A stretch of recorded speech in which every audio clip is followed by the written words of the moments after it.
welcome to another episode of Entrepreneurs en Fuego. We're documenting the journey of amazing entrepreneurs, one digital footprint at a time. Look at that all memorized, right? Bam, bam, bam. You just know it. Absolutely. I'm looking for your cape. I leave it in the car. I only bring the crazy shoes. The cape is a little too much. Brandy Lawson, TEKGIRL. How you doing, Brandy? I'm excellent. How are you? I'm doing phenomenal today. You were tall, man. I am, and I'm not afraid to wear ridiculous shoes, so. Awesome. Tell us about your business. Well, my company is TEKGIRL, as Francesca That's said. what I said, Yeah, TEKGIRL. TEKGIRL. Every time you say TEKGIRL, I think we're gonna have like a drinking game, right? Like TEKGIRL. Yeah, TEKGIRL. Boom, we're gonna have to drink, man. Oh man, the tequila will flow. Well, my company is TEKGIRL, and I help businesses take the mystery out of technology. Really, technology is the game changer, right? It's the reason that small businesses can act like large businesses, that they can serve their customers at the highest level, that individuals can share their gifts with the world in a way that they've never been able to before. It's because of technology. Right. But at the same time, it's also the worst thing that can happen to businesses because we get wrapped up in it. It eats our time instead of saves us time, and we lose ourselves in the, oh, should I be, what do I use now? And so that is the part that I want to just take away from businesses. What I like to see business happen with businesses is that they get the fundamentals in place, and by doing that they begin to see their business in a different way. They have this technology lens that they see it through, and they don't need to know what technology they need to be using. They just need to see where the possibilities are in their business. When you speak about technology, you're talking specifically about social media. I'm talking not specifically about social media. In fact, I'm talking kind of about all the facets of technology. So from your email, a lot of entrepreneurs, I can't even tell you, spend so much time with their email fondling, is what I like to call it. I'm out to save the world from email fondling. But the idea is that we have all of these social media. Can also be a time suck, or it can be a great platform to leverage. Email can be great for you need to communicate with people, but if you're using it as your to-do list, you're also just sabotaging your productivity. So assessing each part of what's going on in the business and making sure that they're using, what I like to say, using the crap out of technology in each aspect, and using it strategically, because technology is another tool in the belt, but if you've got a hammer, then everything looks like a nail, right? So we got to make sure that you've got a good tool belt. If you have a hammer, everything looks like a nail. I like that, man. Just TEKGIRL, just with her superpowers, man. She's just giving us all kinds of information today, man. And sometimes that's what also happens is that they find a technology expert, and they're an expert in only one platform. Right. So then, if it's Outlook or if it's Infusionsoft or whatever it is, all of them are good platforms when used accordingly. But if you're trying to open a door, a hammer is probably not what you're going to need. Gotcha. So what I want and what I do for companies is help them assess, understand what they need. We write the job description for the technology before we go look for it. Right. Because otherwise we get what I like to call tool drool. Like,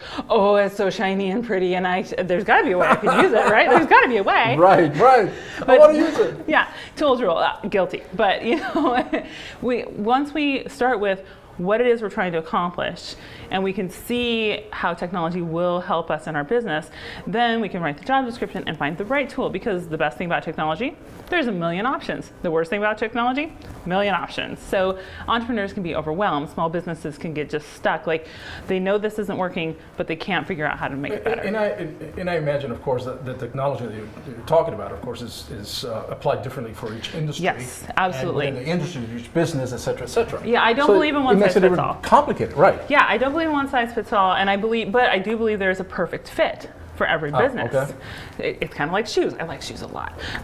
Technology is like shoes. I love your shoes, man. You're coordinated and everything else, man. Technology is like shoes. Everybody needs it, but everybody's looking for something a little bit different. They need their perfect fit of technology. So being able to understand that when you get to a certain level, you don't have to use this set of tools. When you get to a certain level, you need to know what your business needs so that we can find you the right set of tools. So specifically.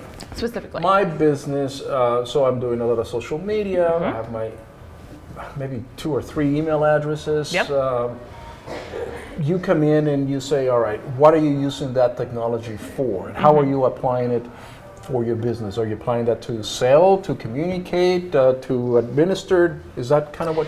Yeah. So first I say, great, you have 2 or 3 email addresses, as long as you only have one place that you check them. One place, because it should be simple. If it's not simple, then it's not working right. So I have, I don't know, 18 email addresses, but I have one place that I check them, and one place that I operate as each one of those identities. So it's simple. I don't have to go all the places, but also my information is available whenever I need it, but it's also secure. So we look at the email, we look at how you're operating each part of your business, and if we are maximizing the use of technology there. And maybe you have a tool, like I have a client and they have a really great customer relationship manager, but they're not using it to the level that they could be. There could be other things that they put into it. So I help them strategize about that. How does one get to be tech girl? Oh, well, well, it starts with... What is your background? What is my background? Yeah. Well, I'd like to say that I come from entrepreneurs because I think that is really part of what drives me. My parents, the year I was born, opened a restaurant. And it was not until I became a mother myself that I was like, what were you thinking? Oh, you're completely insane. But I think fortunately no one in their life said that to them. And my parents ran that business until I was 13, and then it failed. But Dad picked up and he started again, and now they have a very successful business that they're selling and going into retirement. But it is in the reinvention that we sometimes find ourselves. So I went into the corporate world. I fell in love with technology in college when I worked for a tech company and I was doing sales for them. And I just saw the possibilities that it had for small businesses, and I loved it. So I was a marketing major that took a C++ coding class because I'm like, this is so cool. So I went to the geek side, but I am a marketer also. Right. And then I went into the corporate world and I got involved with websites early because that was really the junction of marketing and technology at that point. And what year was this? That was in 1999. Okay, yeah. And I did some side work for businesses, but then I really got into the product side of things because I worked for a 12-person company, and they had amazing salespeople and kick-ass engineers and operations that could get anything done, and that's what they had. So anything that wasn't that is what I was. So I became a product manager because when the engineers had questions, decisions needed to be made about what we're going to do, I was the one to answer them, and I really liked that because it again brought all of these things together. So I got into product management. I've managed power supplies and computer accessories and software. I managed the email. I oversaw the email for over 10 million email accounts at my last job. So when I had that job, when I went into that job, nobody had been in that role for more than a year. So I kind of made peace with this could be over at any point. Right. And then it was. And I was like, no big deal. I'll go find another job. And then a couple weeks later, I learned that we were expecting a child. I was like, what do I do now? I could still go find a job, but then God was really clear with me because I got my first client without ever asking for my first client, and my business was born. And I kept interviewing. I'm going to go along and interview. And I went to Boise where we'd lived previously, and I interviewed for a job there with Microsoft. And when I got there, they said, we're moving all the jobs to Seattle. And I was like, okay, well, so I did the interview and they offered me the job, and I said, you can't pay me enough money to live in Seattle. So I turned down a job from Microsoft when I was pregnant. Wow. But God had a plan. He knew that I needed the push. What fuels that fire? I think it's back to my parents, like watching them have to pick back up and knowing that so many businesses don't. So many businesses will fail and not start again. And so I'm on a mission to make sure that technology is not the reason, that each business is using technology to its maximum potential so that they can get over it, because we're all gonna hit it, right? We'll all hit that valley of cash is tight, or should I do this? The talk off the ledge moment, like nothing's going right. So when businesses get to that point, I want them to have that foundation in place so that they can keep going, because everybody's got something they need to share. And so many people won't start again. So let's keep them going. Fascinating. Tech girl, man. You're like the super girl, man. Super girl of tech, man. Absolutely. Love it. Give us, all of us entrepreneurs right here, the best advice you received. The best advice that I received. Fear is the enemy. You have to be really bold and really brave to share your gift with the world. And you have to get up in the morning and decide that you're going to do it. And you have to connect with your why. Either there has to be a fear that's greater than the fear of doing it, which is what most of, like Richard Branson and some of those have said, that their fear of not doing it is greater than the fear of doing it. So either you have to have that, or you have to have your why.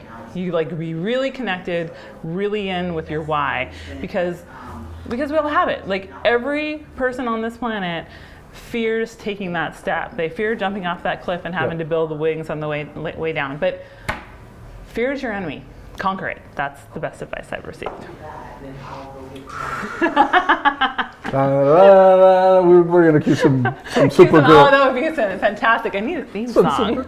You do, man. But your own brand, your own theme song, your own Supergirl, super Tech girl, super tech girl. The tallest tech girl in the planet. I guarantee you. Trust me. With that, we're out.